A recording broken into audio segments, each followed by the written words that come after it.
Hey, I'm Mikey from Segway of Ontario, and today I'll be showing you how to install a scooter seat on your Ninebot MAX G2 or G65. Let's get started.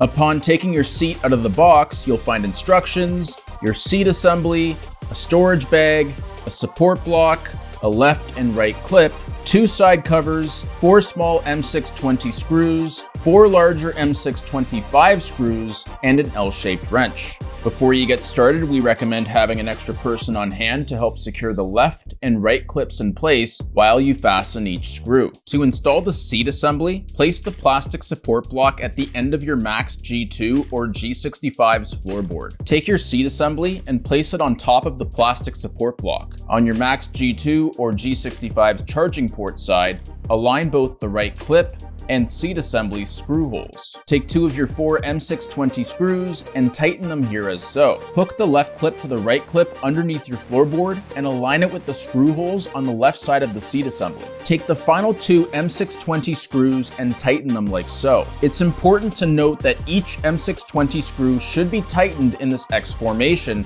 or else they may appear uneven. Mount the left side cover on the left side of your seat assembly and do the same thing with your right side cover on the opposite side. Lastly, insert all 4 of your M625 screws into both side covers and tighten each one in place. To install the storage bag component, remove the screws and plastic cover on the inside of your seat assembly below the seat. Align the storage bag with the hook-shaped holder below the seat and push the slider horizontally to hook them. Open your storage bag, place the plastic cover back in position where it was first removed, and screw them back on, attaching the storage bag in place from inside of the bag. Tighten each side with your L-wrench, and you're good to go. And that's how you install the MAX G2 and G65 scooter seat. This is what it looks like in action. It's actually very comfortable compared to the Ninebot MAX scooter seat on the G30P and the G30LP. Special thanks to my colleague Eric for the quick demo. If you have any questions, please let us know in the comments. I'm Mikey from Segway of Ontario, and we'll see you on the trails.